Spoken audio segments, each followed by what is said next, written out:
Hello and welcome to Mad Goes Racing, and today we're in Raceroom and we're having a look at the latest update, which has the new BMW M4 GT3 in the GTR3 class.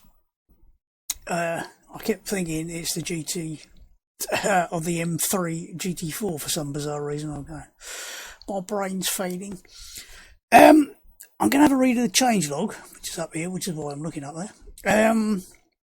Because there's a few interesting things in the changelog. The GT3 car classes have received physics updates, so remember to reset your car setups. Now the GT3 cars are in the GTR3 class, the ADAC 2020 and 2021 GT Masters or whatever it's called, and the DTM 2021-22. So there's at least, I think, five different places where there's GT3 cars. Presumably they've all had the updates. So don't forget to reset your car setups, especially if you happen to be racing the GT3 car this weekend, which some of us are. WTCC 2013 cars have received physics updates, and likewise remember to reset your car setups. Now there's a bit about force feedback, because they've made some changes in the force feedback. Introducing dynamic linearity, which will allow them to tune the forces on a per car basis through steering geometry and power steering adjustments. It makes all the cars feel more grounded and solid to drive, particularly at low speed. And we'll find out in a minute if that's true or not. This update makes the existing FFB linearity slider obsolete. So slider was removed from the update with the update. The changes will help to get the most out of any type of wheel. However, you may find that some weaker wheels need a slightly higher minimum force setting with the removal of the linearity setting. Users who were running above 85% linearity before shouldn't have to change anything. However, when used to 80% and lower, it is recommended to up the minimum force by 1 or 2%. So if you're running at, say, 9%, go to 10 or 11. Other things in here: Brands Hatch has been updated to 2023 specs, as has Donington and Sonoma. Dedicated server added a live update feature. Setting takes a value in seconds, I presume that was meant to be seconds, and finds how often the dedicated server will update. Documents my game simbin raceroom dedicated user data log dedicated results live.txt with everything happening in real time on the server. Information is provided in Johnson format. Oh, Jason. I just want to call that Johnson for some reason. Game client adjusted the formatting of results files being written inside documents my game simbin a raceroom racing experience user data log results.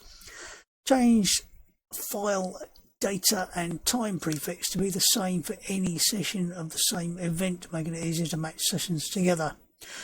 Modified to use user IDs instead of strings where applicable. Added a livery ID, so hopefully that doesn't bugger up anybody who's got some automated results gathering things. Hopefully. Right, what I'm going to do is we're going to have a go in the BMW M4 GT3, which I will just pop in here and we'll have a look to see what liveries we've got on it. Yes, on the first page, isn't it? So there are, was it 19 liveries? I went for the number 46 because, well, why not? If you buy just the one car, it was 499 VRP. If you want all the liveries, it was 899 VRP, and I went, nah, fuck it. I'll just have the one. So I'm going to go around Snetterton as always. The only reason I've got it up here already is because I was trying to remember which buttons I assigned for the camera. So if I go and have a look around the outside of the car, I don't want to be going, I'll press the wrong button, although I'll probably press the wrong button again. So the driving will be a new experience for all of us.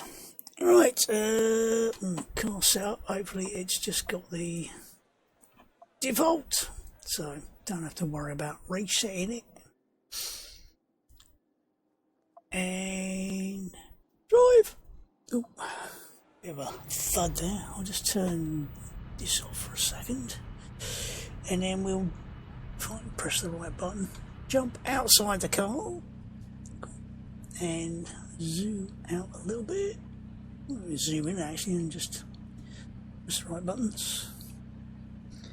Press the right buttons. I was in the wrong row. Just have a quick look. Yeah, it looks nicely modelled. Bit of steam coming out of the exhaust there. It's a pity they haven't got a way of just making it rotate slowly, but there you go. That is an ugly face though, isn't it? The horrendously big inlets on the front of the grille now. But yes, looks very nice. There was something somebody mentioned that was about the steering wheel. So if I can remember which button to press, hopefully it's that one. Go down and have a look at the buttons on the steering wheel. There's some interesting shapes. Seeing as how I thought they were all meant to be round. So yeah, I'll see what they meant. So that's your drunk button, and your full course yellow, and your oak button. That's when you want to find an oak tree. And the TC's for people talking total crap. Like what I do. Right, I'll turn that back on so we can see how fast we're going. Traction control, we'll leave it on 100% presumably, initially. See how it goes. Right, yeah, it's definitely a lot more oomph than I used to for the slow speed. Obviously it's a car I've never driven, so I can't say for definite whether it feels a lot more solid than in another car, but it feels solid enough. Slow speed turning is very, very quick.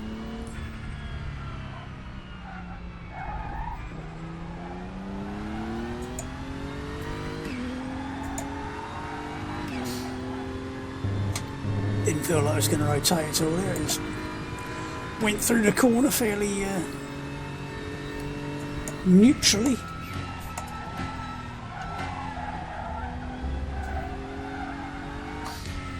Back end was a brake at the corner, felt a little bit loose, but stone cold tyres will do that to you. It wasn't loose in a sort of, oh shit, I'm about to lose it, it just rotated a little bit on entry.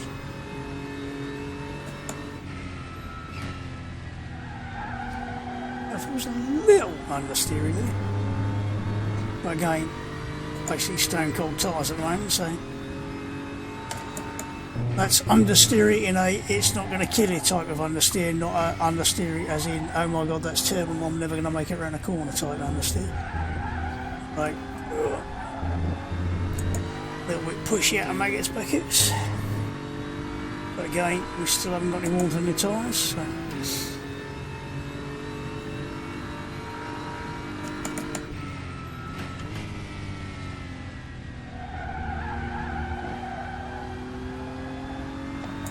There's definitely not a lot of rotation as you power out the corners, so might need to reduce the TC a bit to persuade it to do that. We'll see how it goes, see whether it turns a little bit better as we warm the tyres up over the next couple of laps, but so far it feels quite reasonable. It's not in any way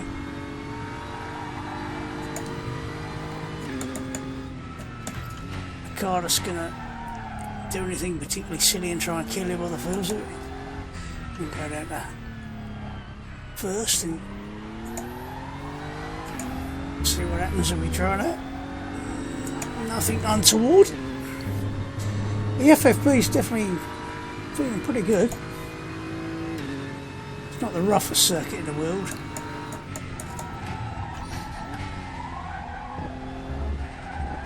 We'll run over a couple of sausages and see if we can make it a bit rougher.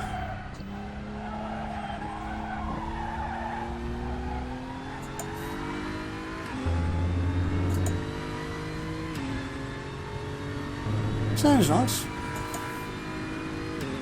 Yeah, I have noticed a couple of interesting sort of turbo chirpy noises.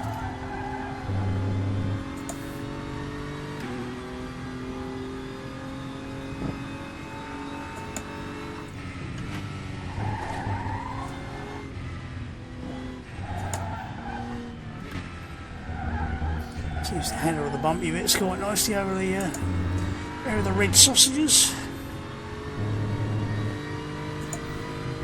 Just trying to not overly pushing lap and see what happens.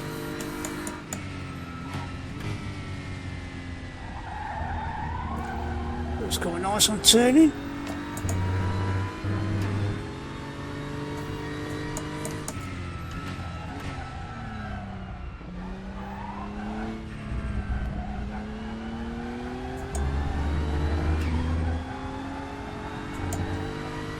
Have a little chirp from the turbo.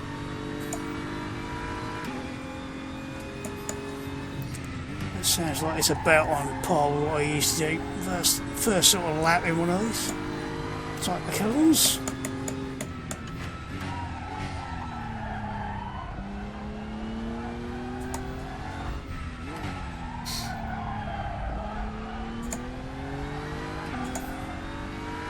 Sort of pushing on a little bit harder as the tyres get a little bit of temperature in them. I never remember what times I do in different Sims versions of GT3 cars, unfortunately, because they're all slightly different.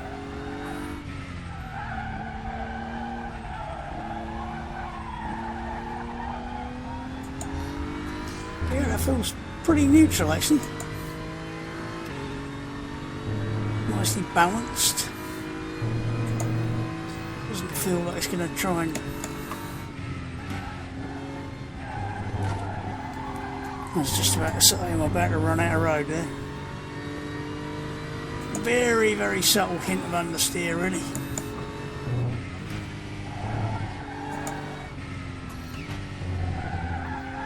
More nice chirpy noises.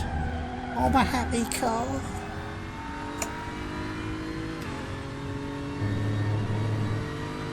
It's my imagination, or is there more curbing out of that corner now?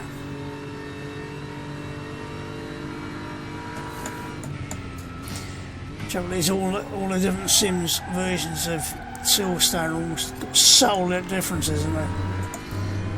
I can't remember the last time I actually went round it in Raceroom, when that would have been.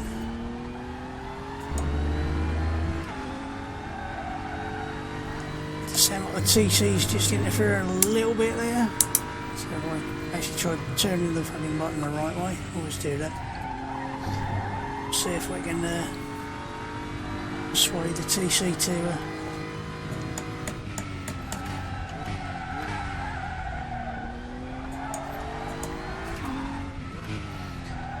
gearing's a little bit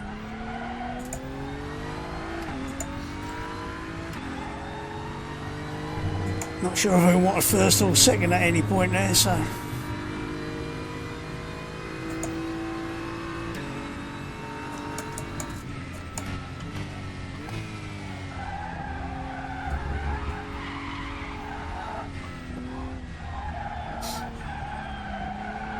oh yes, picked up a little bit more rotation there with the TC turned down. The last couple of races we've done in GT3 cars, I found that 60% seems to be about where I like it, so with the option to go down to 50 or 40% dialed in.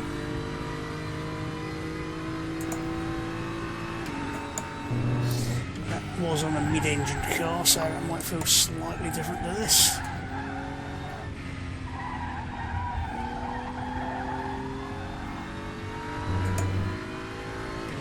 all in, yeah, I think it was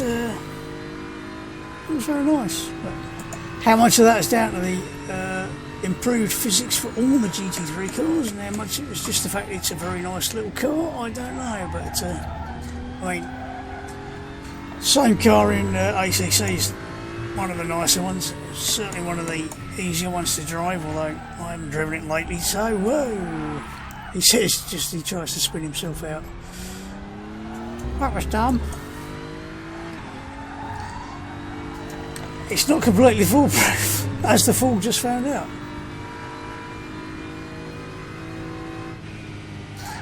Let's try and do that again without silliness at the end there, shall we?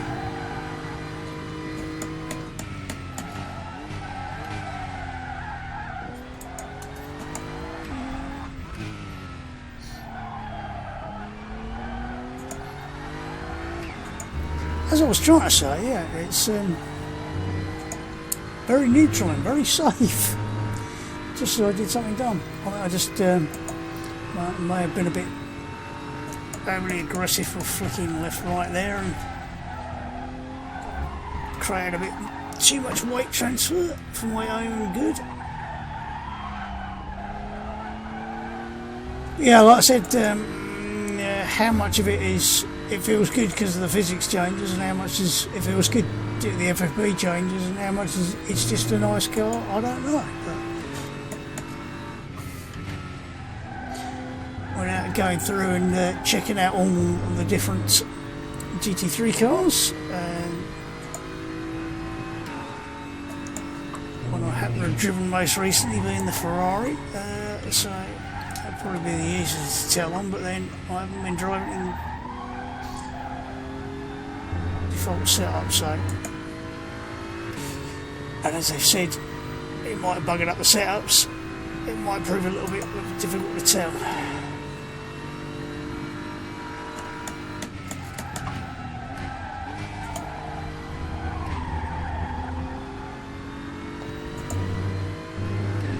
See if we can get it right this time.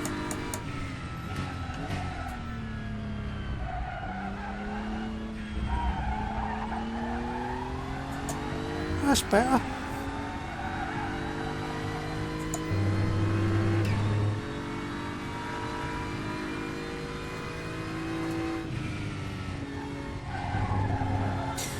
So yes, what do I think of it? I think it's very nice. I think it's a very nice addition, and does it actually mean they've got the full range of all the latest cars now? Not 100% sure on that.